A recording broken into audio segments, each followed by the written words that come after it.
오늘 성경 본문 말씀이 구약의 맨 마지막 말씀입니다. 말라기가 구약 마지막 책이고 오늘 본문은 말라기의 마지막 절입니다. 그러니까 예수님의 시대를 여는 신약 성경으로 넘어가기 직전에 주시는 말씀인데, 여호와의 정하신 날이 용광로에 불같이 이르리라 하시면서, 그날이 이르면 하나님의 이름을 경외하는 자들에게 공의로운 해가 떠올라 치료하는 광선이 비출 것이라. 그래서 외양간에서 나온 송아지들처럼 펄쩍펄쩍 뛰며 기뻐하는 새로운 역사가 이루어지리라 약속합니다. 하나님이 정하신 날이 온다는 말입니다. 그런데 그날이 오기 전에 하나님이 소원하시는 것이 있습니다. 그것은 아비와 아들의 마음이 하나 되는 겁니다. 부모와 자녀의 마음이 하나 되는 것이다. 말라기는 이스라엘 백성들이 바벨론이라는 강대국에게 나라를 빼앗기고 70년 긴 세월 포로 생활을 마치고 조국 땅에 돌아온 후에 앞으로 이 백성이 어떻게 살아야 하는지 새 역사의 길을 제시하는 말씀이 담겨져 있습니다. 바벨론 땅으로 끌려가서 오랜 세월 포로로 지내면서 조국으로 돌아갈 날을 기다렸습니다. 그날이 드디어 왔습니다. 그런데 막상 그리워하던 고향 땅에 와보니까 다 무너져 버렸어요. 회복될 희망이 보이지 않는 겁니다. 그래서 백성들은 절망에 빠져 있습니다. 앞에 놓인 무너진 현실이 크다 보니까 희망이 없어요. 희망이 없다 보니까 새로운 역사를 만들어 나가기 위한 어떤 에너지가 다 말라져 버려 불가능해 보이는 현실입니다. 그런데 그런 암울한 역사의 현장에 말라기 선지자가 하나님의 말씀을 외친 겁니다. 말라기의 메시지는 단순합니다. 하나님과의 관계를 먼저 회복하라. 예배를 온 마음과 마음으로 정성을 다해 신령과 진정으로 드려야 한다. 그리고 종교 지도자들에게는 정신 차려야 한다라고 외쳤습니다. 그런가 하면 지치고 상처 입은 백성들에게는 위로와 소망을 제시합니다. 4장 2절에 보면 내 이름을 경외하는 너희에게는 의로운 해가 떠올라서 치료하는 광선을 바란다. 의로운 해가 떠오르라. 그리고 마지막으로 선포하는 두 가지 말씀 가운데 첫 번째가 오늘 4절 말씀입니다. 모세에게 명령하신 그 율례와 법도를 지키는 것이에요. 모든 것을 잃어버리고 소망조차 끊겨진 것 같은 그 백성이 다시 붙잡아야 하는 것이 있는데, 하나님의 말씀을 다시 붙잡아야만 한다. 다시 회복하기 어려운 소망이 보이지 않는 현실일수록 하나님 말씀에 순종해야 한다는 말씀입니다. 두 번째 말씀, 마지막 말씀, 아버지와 아들의 마음이 하나 되는 것. 엘리야 선지자를 다시 보낼 텐데 그가 와서 아비의 마음을 자녀에게로, 자녀들의 마음을 아비에게로 돌이키게 하리라. 만약 그렇게 되지 않으면 하나님이 직접 오셔서 그 땅을 저주할 것이라. 이 경고가 마지막이에요. 구약의 경고예요. 마음입니다. 마음이 열리지 않으면 안 된다고 하시는 것이에요. 마음이 열려야 살 수 있다고 하면서 아비의 마음이 자녀들에게로, 자녀들의 마음이 아비에게로 돌이켜져야 한다. 가정만이 아닙니다. 나라와 민족이 다시 살 길을 제시하면서 아비의 마음과 자녀의 마음이 서로에게로 돌아와야 된다. 성경에 이런 말씀이 있는 것은 이스라엘 민족의 문제의 중심에도 부모와 자녀들의 마음이 서로에게서 돌아서 있기 때문입니다. 근데 오늘 성경 말씀에 보면 누가 잘했다고 잘못했다고 지적하고 있지는 않아요. 부모의 잘못인지 자녀의 잘못, 그런 내용은 없어요. 누구 잘잘못이 문제가 아니라 마음들이 다시 돌아와야만 살 수 있다는 것만 지적하고 있습니다. 한 민족과 백성, 나라가 살 길이 마음에 달려 있다고 합니다. 그런데 그것이 가정에서부터 일어나야 한다고 말씀하는 거 봐서 세대 간 마음이 서로에게 열려야 한다는 것을 생각해 봅니다. 마음이 열려야 돼요. 남을 이해할 줄 알게 돼요. 자기 말만 하려고 하고 자기 생각만 옳다고 하는 서로 소리 지르는 세상이 아니라 다른 사람들의 입장과 생각을 잘 귀담아 들어보려고 서로의 마음을 여는 사람들이 새로운 역사를 필요하다. 그렇게 생각해 봅니다. 가정도 국가와 민족도 자녀와 아비의 마음이 서로 열려서 서로의 마음을 헤아릴 줄 아는 그런 단계에 이르러야 된다는 겁니다. 아비가 어미가 아들과 딸의 마음을 이해하지 못하고 무심하지 말아라 이런 겁니다. 아들과 딸이 아비와 어미의 마음을 헤아리지 못하고 무심하면 공의로운 해가 떠오르지 못하고 치료한 광선이 비치지 못하는 거예요. 미래가 열리지 못한다고 경고합니다. 이게 그리 거창한 것이 아니라고 해도 사랑해야 하는 사람들끼리 상처 주고 노엽게 만들지 말라는 게 구약의 마지막 부탁이에요. 사랑하는 사람들끼리 상처 주지 말아라. 섭섭하게 하고 아프게 하고 노하게 하지 말아라. 제가 옛날 시카고에서 대학생 목회를 할 때 아주 착하고 유능한 여학생이 있었습니다. 생긴 것은 그리 잘생겼다고 하기는 어려운데 성격이 참 좋아가지고 사내 아이들이 참 잘 따랐어요. 진짜 마음이 너무 좋으니까 남자애들이 얼굴을 잘 못 보더라고요. 굉장히 잘 따랐어요. 여자애들 사이에서도 인정받고 참 여자애들 중에도 인기가 있던 애예요. 그런데 이 아이는 결정적인 순간에 뒤로 쳐주는 습관을 제가 보게 됐어요. 제가 왜 저러나. 앞으로 나가야 하는 중요한 순간에 얘는 뒤로 밀려요. 왜 그럴까? 자신감이 없어요. 자신감이. 그리고 그 문제만이 아니라 어떤 경우에 분노가 갑자기 몰려와서 평상시 안 그러다는데 감정 컨트롤이 안 되고 폭발하는 경우가 있어요. 결혼을 했어요. 남편도 좋은 직장에 괜찮은 사람이고 애들도 잘 키웠어요. 근데 어느 날 30대 초반인데 저를 찾아왔어요. 문제가 있다는 거예요. 가만히 이야기를 들어보니까 학생 때 같은 문제예요. 뭐를 해도 자신감이 없고 그리고 왜 그런지 모르겠는데 가끔 속에서 치밀어 오르는 분노가 폭발을 해서 남편도 아이들도 상처를 자기 때문에 받는 일이 많아진다는 거예요. 이야기를 나누다 보니 어린 시절에 부모에게서 받은 상처가 치유가 안 된 상태로 남아있는 거예요. 이 아이의 문제라는 것이 어떻게 보면 대단한 문제가 아니에요. 상처를 준 사람 입장에서 보면 별 대단한 것이 아닌지 모르지만 상처를 받은 그녀에게는 충격적인 경험이었어요. 다른 것 아닙니다. 대학생 때인데 엄마하고 얘기 나누다 엄마 나 태어날 때 어땠어? 그랬더니 이런 얘기를 들은 거야. 엄마 아빠가 아들을 원했다는 겁니다.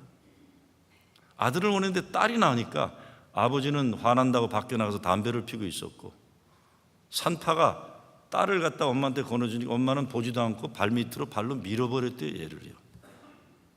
얘가 그걸 듣고는 충격을 받은 거예요. 충격을 받은 거예요. 그런데 문제는 그 말을 하면서 엄마나 아빠나 미안해하지를 않더래요. 하나도 미안하지 않는 거예요. 좀 늦었더라도 미안하다는 말을 했으면 좋았을 텐데 미안하지 않는 거예요. 그냥 별일 아닌 것처럼 딸에게 말을 해준 것. 근데 그 문제가 결국 성인이 되어서도 그에게 자존심과 자화상에 문제가 생기고 가끔 분노가 생기는 삶을 살게 되는 원인을 제공한 겁니다. 부모들이 나쁜 분들이 아니세요. 아버지는 시카고에 있는 작은 교회 장로님이세요. 제가 결혼 주례를 했기 때문에 잘 알아요. 좋은 분들이지만 자기들이 자기 딸 태어났을 때 딸이라고 해서 아버지는 나가서 담배 피고 어머니는 딸을 안아주지 않고 발밑으로 밀어버렸던 그 아이가 받았을 상처는 전혀 생각하지 않는 거예요. 딸아이가 그에 대해 상처를 받은 것을 이야기해도 뭘 그런 것까지 신경 쓰는지 무시해버리는 부모들이었던 겁니다. 나쁜 부모들 아닙니다. 딸을 밥을 굶기거나 뭐 학교 보내지 않거나 그런 나쁜 부모, 그러나 무심한 부모였어요. 딸이 아프다고 상처받았다고 할 때 별것 아닌 것처럼 여긴 무관심한 부모였던 거예요. 다행히 그 친구는 부모가 살아있었기 때문에 나중에 그 문제를 가지고 부모와 진지하게 이야기를 했고 해부모들은 늦었지만 다 큰 딸의 이야기를 듣고 용서를 구했고 딸은 부모를 용서했습니다. 근데 여러분, 이렇게 해피엔딩으로 끝나는 경우가 많지가 않습니다. 많은 경우는 부모가 돌아가 버린 경우, 서로 용서하고 용서받을 기회를 놓쳐버린 가정들이 얼마나 많은지 몰라요. 왜? 남의 아픔을 쉽게 생각해서 그런 거예요. 자기만 생각하니까. 과거에 있었던 어떤 것이라도 그것 때문에 나의 오늘을 아프게 하고 내일을 한 발짝도 나가지 못하게 만드는 우리들의 깊은 상처와 감옥이 있습니다. 스마일리 블랜턴이라는 정신과 의사가 쓴 책이 있는데 제목이 Faith is the answer예요. 믿음이 답이다. 이 책을 읽어보면 하나님과 관계와 우리가 어렸을 때 부모와의 관계가 밀접한 관계가 있다는 것을 알게 됩니다. 늦게라도 회복되어야 할 신앙생활이 제대로 될 수 있다는 것이에요. 더 중요한 건 아들에게 있어서 자기 자화상은 아버지가 나를 어떻게 보느냐에 있는 거예요. 딸에게 있어서 그 딸의 자화상은 엄마가 나를 어떻게 보내. 그러니까 엄마 아빠가 그려주는 그림이 나의 얼굴이 되는 겁니다. 괜히 부모의 눈과 마음이 그 아이들의 자화상을 그려주는 거예요. 말 한마디도 눈빛 하나도 몸짓고 어느 것도 가정에서 서로에게 상처를 주고 분하게 하고 노엽게 하는 일이 없어야 됩니다. 저는 제 자신을 볼 때 이렇게 대단한 별 볼 일 있는 인간은 아니지만 그래도 인생을 살아가면서 긍정적으로 그래도 행복하게 살아가는 행복 지수가 높은 사람인데 그 이유를 가만히 생각해 보면 제 아버님이 저에게 주신 눈빛, 말씀 이런 거예요. 길게 살 기회는 없었지만 살면서 아버지는 저에게 말 한마디를 하시거나 눈빛 하나를 주시고 하셔도 내가 긍정받고 사랑받는 아이라는 그걸 항상 넘치게 주셨어요. 짧게 살다 가셨지만 내 바탕 속에 깔려 있는 거예요. 나는 사랑받은 존재다. 아버지가 나를 긍정적으로 봐주시는구나. 부모가 아이들을 미래를 그려주는 거예요. 말라기 1장 2절에 보면 우리가 우리 마음을 열어서 하나님의 마음을 알아야 하는 것을 말씀해요. 여호와께서 가라사대 내가 너희를 사랑하였노라 하나 너희는 이르기를 주께서 어떻게 우리를 사랑하셨나이까 하는도다. 하나님이 그 자녀들을 얼마나 사랑하시니 그 마음을 보여주고 있는데 문제는 하나님의 자녀들이 하나님 얼마나 사랑하세요? 이러고 질문 던진다는 거예요. 하나님 입장에서 보면 참 기가 막힌 일이죠. 가슴 아픈 일이에요. 내가 너희를 얼마나 사랑했는데 어미 닭이 병아리를 품듯 그렇게 사랑했는데 자꾸 도망간다고 그러잖아요. 가정도 사는 길은 물론이요 한 나라 백성이 사는 길도 마음이라는 겁니다. 중요한 것은 구약 마지막 하나님의 명령이 가정에서 부모의 마음과 자녀의 마음이 만나지지 않으면 안 된다고 경고하는 겁니다. 그렇지 않으면 그 땅을 저주하신다고 엄하게 말씀하세요. 제가 목회를 하면서 항상 경험하는 것은 문제가 없는 가정은 없다 이겁니다. 특별히 30대 40대 젊은 가정들 가운데 사랑해야 되는데 서로 상처를 주는 일들이 쉽게 일어나요. 나이만 30, 40이지 사실은 50, 60도 마찬가지입니다. 우리 속에는 어렸을 때 받은 상처들이 치유되지 않은 상처받은 아이들이 잠재하고 있기 때문에 그거 어디 가서도 치유 못 받은 애들끼리 싸우게 되면서 상처 주는 일들이 참 많아요. 근데 부부 관계들은 지들이 선택하고 만들어진 작품이라고 보니까 지지고 볶고 싸워도 전 그렇게 가슴 아프잖아요. 자기 선택이니까요. 근데 상처받은 아이들 생각하면 가슴이 아픈 거예요. 아이들이 얼마나 귀한 존재입니까? 부모들 잘못 때문에 아이들에게 주어지는 마음의 상처는 평생 그 아이들 속에 담겨져 있어서 그 아이들을 괴롭히게 될 것이라고 생각하면 정말 가슴이 아파요. 많은 경우는 모르고 그래요. 부모들은 모르고 그래요. 얼마 전에 제가 어느 집안 부부싸움 얘기를 들었는데 아버지가 그냥 화가 난다고 문을 꽉 닫고 들어간 거예요. 그랬더니 아들아이가 지금 6살인 아들아이가 시들시들하면서 얘가 좀 문제가 생기는 거예요. 왜 그런가 알아봤더니 아빠가 저렇게 화내는 건 나 때문인가 보다 그렇게 된 거예요. 아니거든요. 부부싸움 한 거예요. 아들하고는 상관없어요. 근데 여러분 어른들이 문을 쾅 닫고 가는 거는 우리에게는 별거 아닌 거예요. 어린애들에게는 핵폭탄 맞는 겁니다. 의도 맞는 농도가 어마어마하게 큰 거예요. 얘한테는요. 요즘 주일학교 선생님들이나 전도사들 늘 얘기해요. 아이들 하나이들 속이 애들은 애들대로 어쩌면 어른보다 더 큰 아픔들을 가지고 교회 오는 거고 살아가는 거예요. 부모는 아무 생각 없이 지들끼리 싸운 거지만 어린애들은 큰 상처를 받는 거예요. 가끔 사람들이 찾아와서 마음 이야기를 합니다. 마음이 아프다고 그래요? 그리고 외롭다고도 해요. 그래요. 그럼 저는 그래요. 그놈의 마음 좀 보여달라고 그래요. 보이지 않는 마음이라는 것, 내가 하기에 달려있는 것이기 때문에 그래요. 물론 어느 집안이라고 할 일이 없어 미워하고 이혼하겠다고 난리치고 그러겠습니까? 다 이유가 있는 겁니다. 그러나 최선 다해 노력은 해야 됩니다. 무엇보다 마음은 다시 회복될 수 있는 것이기 때문입니다. 저는 그렇게 생각합니다. 마음은 우리가 어떤 그릇에 담느냐에 따라 달라진다. 그러니까 마음은 다시 담아낼 수가 있습니다. 근데 회복하기 위해서 우선적으로 예수 그리스도 마음을 내 마음에 담아야 됩니다. 이 노력도 없이 예수 그리스도 은혜 가운데 내 마음을 내어놓지 않고서 내 생각과 노력으로 해결하거나 하면 어려운 거예요. 오늘 말라기 선지자가 이스라엘 백성들이 외치고 있는 것이 그것입니다. 때로 부부관계도 어떤 사람들은 제가 목사라고 해도 같이 살라고 말하기 어려운 사람들이 있습니다. 저 사람들 붙어 살다간 망하겠다, 둘 다 망하겠다 생각하는 사람이 있습니다. 아니면 한 사람 진짜 불행하겠다 하면 진짜 갈라서야 되는 사람들이 있습니다.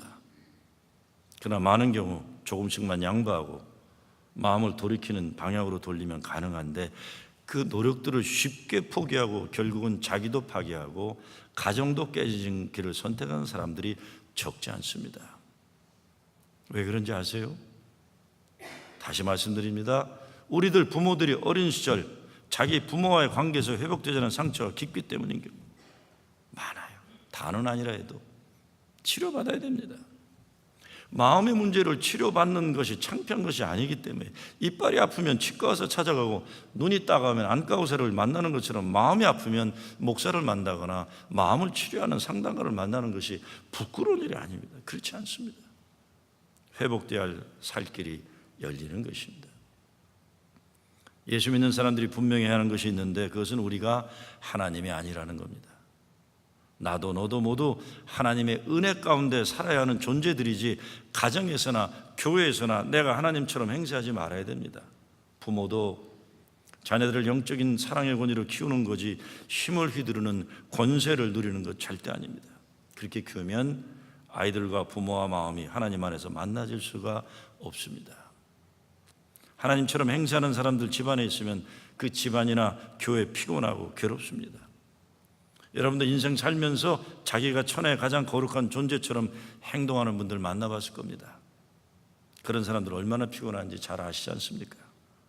혹시라도 여러분 가운데 내가 그런 사람이다 하면 빨리 우리 바꿔야 돼요. 같이 살아야 하는 사람이 너무 힘든 것이에요. 전에도 좀 가끔 말씀드렸겠지만 기도할 때 왜 20년 전, 30년 전 잘못한 거, 특별히 애들한테 잘못한 게 소록소록 생각나는지 몰라요. 제가 한 번은 오래전에 내가 우리 아이들한테 소리 지르며 잘못한 거 설교를 한 번 한 적이 있는데 제 선배 어른 한 분이 노스캐롤라이나를 운전하고 가다가 ZF를 틀고 가다가 전화를 했어요. 부부가 레스토랑에 세워놓고 엉엉 울고 전화한다고. 야, 내 나이 70다 돼가지고 왜 40년 전에 아들아이한테 잘못한 게 이제 생각이 났는지 모르겠다. 40년 전 잘못했는데 그 아이가 그때 얼마나 상처받았을까. 우리 내외가 레스토랑에서 세워놓고 엉엉 울고 갔다. 가정에서 하나님 마음이 우리들의 마음이 되어야 합니다. 가정이 깨지는 거 다른 것 아니죠. 아내와 남편, 부모와 자녀의 마음이 서로 갈라져 따라 놀고 있는 겁니다. 근데 그 모든 문제의 근원에는 하나님 마음을 향해 서로가 열려있지 못하기 때문입니다. 마음이 통한다는 것은 소통하는 거예요. 통하는 가정이 돼야 숨통이 열리고 살 수 있는 겁니다. 그런데요, 이 사실을 꼭 우리가 기억해야 된다고 생각합니다. 집안의 어른들이 깨진 마음들이 되어버리면 그 집안에서 가장 연약한 사람들에게 피해가 오는데 대부분 경우 이것은 아이들이에요. 아이들. 빨리 마음이 서로를 향해 가까이 와야만 이 어린아이들이 더 큰 상처를 입지 않는 거예요. 사람이 혼자 살면 편한 거 많습니다. 편한 거 많아요. 법정 스님이 쓰신 책 가운데 홀로 사는 즐거움이라는 책이 있더라고요. 그 책에서 법정 스님을 소개하면서 이렇게 썼어요. 오늘도 강원도 산골 오두막에서 혼자 지내시는 스님은 변하지 않는 침묵과 무소유의 철저함으로 이 시대 가장 순수한 정신으로 손꼽힌다. 제가 이걸 보다가 이건 좀 문제다 생각했어요. 좋습니다. 그런데 정말 인생 그렇게 강원도 산골 오두막에 혼자 살아야 순수한 정신일까? 저는 법정 스님을 비하하려는 의도는 조금도 없습니다. 다만 이 시대 가장 순수한 정신으로 손꼽힌다는 평가를 글로 써니 제가 딴지 거는 거예요 지금이요. 저는 법정 스님은 그 책이 그게 쓴 걸 모르셨을 거라고 생각해요. 그분의 인격으로 그런 평가를 인정하시리라 생각하지 않습니다. 다만 출판사에서 책 많이 팔리게 하려고 이렇게 광고 쓴 거라고 보는데, 순수하게 그냥 홀로 사는 거지 이 세상 이 시대 가장 순수한 정신으로 손꼽힌다, 그런 표현 불교 지도자이건 기독교건 어떤 종교인도 자제해야 됩니다.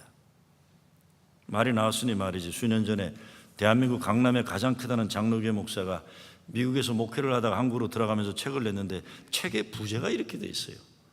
죽어가는 대한민국 교회를 다시 살리기 위해 태평양을 건너온 부흥의 뭐 사령관 이렇게 썼어요. 뭐 어쩌고 저쩌고 이렇게 썼더라고요. 제가 기가 막혀가지고 이 사람 사고 칠 사람이네 그랬는데, 아니나 다를까 이런저런 세상 시끄럽게 하는 일들 만들다 지금은 진짜 목사냐 자격이 있냐 없냐 가지고 지금 또 토론에 교단에 들어간 것 같아요. 정치하는 사람들이 선거를 앞두고 그러면 몰라도 기독교는 물론이고 어떤 종교 지도자들도 자기를 그렇게 극대화 미화시키는 말 좋아하면 안 됩니다. 조금 재미 보다가 신고하고 넘어가야지 막 이런 걸 책으로 내고 이러면 이건 참 부끄러운 노릇이에요. 적당히 칭찬받다가 에이 나도 칭찬받네 싱겁네 그러고 후를 털어버려야지. 자, 그런데 제가 정말 말씀드리고 싶은 것은 깊은 산골 홀로 조용히 사는 그게 정말 순수한 것이냐 이겁니다. 강원도 평창 깊은 산골에 농사 짓는 게 진짜 순수한 거냐? 저도 가끔은 홀로 사는 즐거움 가운데 폭 빠지고 싶을 때가 없지는 않아요. 그런데 예수 믿는 우리들은 그런 인생 예수님이 가르치지 않으셨어요. 말씀이 육신이 되신 예수님은 사람들이 지지고 볶고 사는 육신 속으로 오셨다는 거예요. 그러니까 진짜 순수한 정신과 신앙을 가진 사람들은 지지고 볶고 살아가는 인생 속에 들어와서 하나님의 평화, 하나님의 사랑을 이루어야 하는 사명을 가진 거예요. 여러분, 우리 교회도 한 주간에 엄청난 일들이 진행됩니다. 엄청난 일들이 진행돼요. 어떤 데 옆에 있는 사람들이 우리 교회 목사는 무심한 사람인가, 저렇게 감정의 변화가 없나? 감정의 변화가 없는 게 아닙니다. 감정을 다 따라가다가 살 수가 없어요. 살 수가 없어요. 제가 아주 오래전인데 어느 젊은이들 결혼 주례를 쫙 끝냈어요. 축복관대 끝내고 바로 달려가서 우리 교회 집사님 아들이 뉴욕의 갱단에 의해서 아주 처참하게 죽임을 당했어요. 그 아이의 유해를 놓고 예배를 드렸어요. 그리고 3일간 누워버렸어요. 감당이 안 되더라고요. 감당이. 이 젊은 애들 꽃다운 애들 축하 결혼식을 해놓고는 바로 달려가서 똑같이 젊은 애를 장례를 치르는 거예요. 여러분, 우리네 삶 속에 수많은 일들이 진행되고 있어요. 그 어떻게 다 반응합니까? 못해요. 그렇기 때문에 우리들은 우리가 원하는 건 산속의 고요함을 찾아가는 게 아니라 이런 시장바닥 속에서 하나님이 우리 가운데 오신 성육신하신 주님 믿고서 그 부활의 증인의 믿음으로 살 뿐이에요. 감당할 수가 없어요. 우리 힘으로는. 우리 같은 인생들은 우리에게 주어지는 가정의 의무를 또 더불어 살아가는 세상의 도리를 하나님 마음으로 받아들일 수밖에 없는 거예요. 그렇게 되면 그 속에 세상이 줄 수 없는, 세상이 빼앗을 수 없는 평화, 기쁨이 가능해지는 거죠. 하나님의 축복이 그 가운데 담길 수 있는 것입니다. 우리 힘으로는 안 되는 거예요. 강원도 산골 오두막에 홀로 사는 것이 아니라 우리는 우리 삶의 가장 깊은 곳에 예수님 모시고 살아야 살 수가 있는 것입니다. 세상 속에서 천국을 만들면서 사는 거예요. 부부도 같이 붙어 있다는 자체가 기적이에요. 지금 영국 엘리자베스 여왕이 필립 공과 결혼할 때 캔터베리 대주교가 그렇게 주례사를 했어요. 두 분이 진정 하나가 되기 원하면 한 분 한 분 주님의 손을 붙잡기 바랍니다. 그럴 때 진정 두 분은 주 안에서 하나가 될 것입니다. 주님이 붙잡아 주시는 거죠. 예수의 마음을 내 마음에 담을 때 부부간에도 부모 자녀간에도 마음이 하나가 되는 것입니다. 사람이 성숙해진다는 것은 다른 사람의 마음을 내 마음에 담는 능력이 확장되는 겁니다. 창세기 마지막에도 보면 야곱의 아들들이 젊었을 때는 아버지를 속이고 형제들끼리 미워하고 그랬어요. 그런데 나이를 먹어가면서 창세기 44장 30절에 보면 아비의 생명과 아이의 생명이 서로 결탁되어 있거늘, 나이 든 형들이 그렇게 생각한 거예요. 아버지의 생명이 자기 형제의 생명이 같다는 것을 늦게 그들이 깨닫게 됩니다. 이렇게 성숙해진 그 야곱의 아들들을 하나님이 살려주셨고 축복하신 거예요.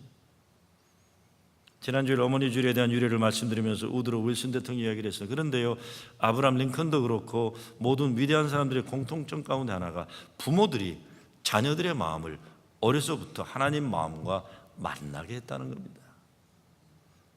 부모들이 아이들 잘 키워서 노후 대책을 위해 써먹기 위한 이기적인 동기가 아니라 하나님의 마음을 헤아리는 자녀로 교육했다는 거예요. 그러니까 훗날 나라를 위해 쓰임받을 수 있는 큰 인물이 된 겁니다. 부모 공경도 억지로 강요해서 될 일이 아닙니다.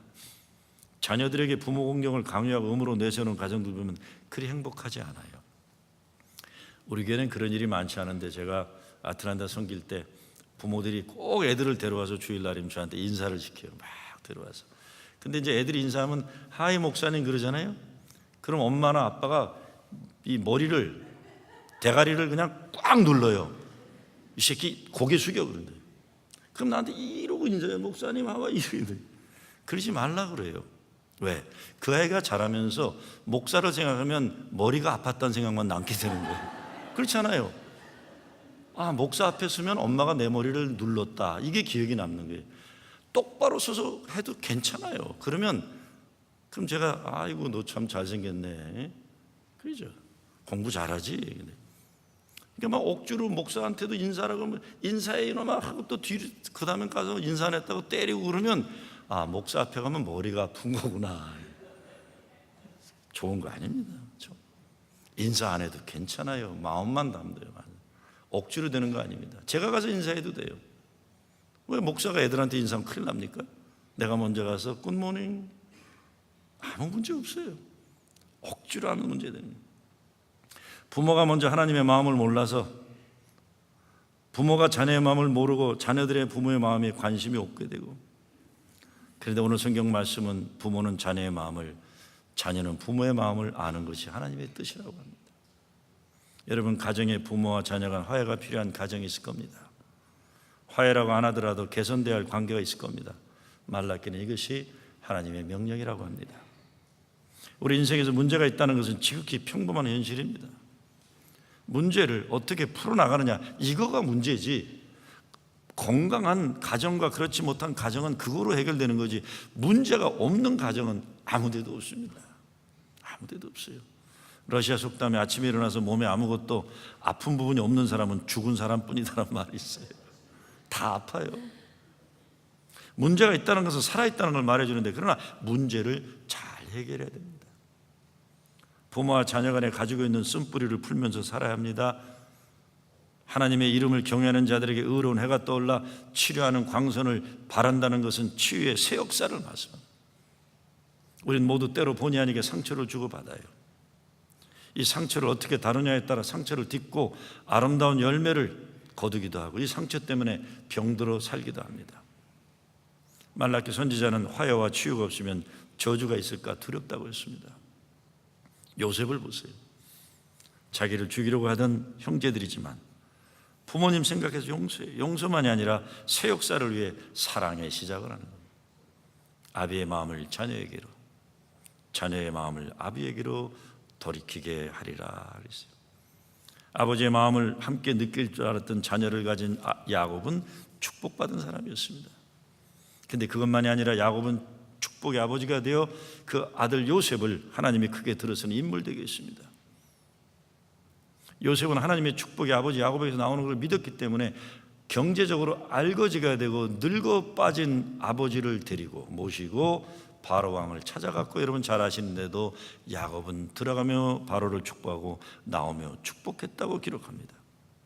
후대 이스라엘 어린이들과 젊은이들이 이 말씀을 읽으면서 얼마나 거룩한 자긍심을 가지고 살았을까 우리는 생각해야 됩니다. 야, 돈도 없고 세상 빽도 없고 권력도 없는 우리 조상들이었지만 우리 조상이 세계 최고의 나라 에집트 제국을 축복했구나. 이 하나님 축복을 가진 어른들을 가진 민족이 우리의 조상이구나. 어마어마한 자화상과 자긍심을 가지고 살게 되는 겁니다. 어른들의 사명은 이것입니다. 자녀들에게 후세에게 하나님 축복 백성이라는 거룩한 자긍심을 불어넣어주는 거죠. 마지막으로 예수 믿는 사람들의 사명이 있다면 마음과 마음의 문이 열리도록 길을 만드는 사명일 겁니다. 이것이 교회의 삶, 부부 간에, 부모와 자녀 간에, 세대 간에, 사람과 사람 간에, 나라와 나라 간에, 너와 나 사이에 무너진 다리를 놔서 너는 나에게, 나는 너에게로 나아갈 수 있도록 하는 것이, 이것이 화해의 사명이죠. 여러분의 가정에서 부모와 자녀의 마음이 서로에게 열리고 하나님의 마음에 열리기를 빕니다. 그래서 하나님이 허락하신 땅에서 축복의 약속이 있는 가정 되시길 주의 이름으로 축원합니다.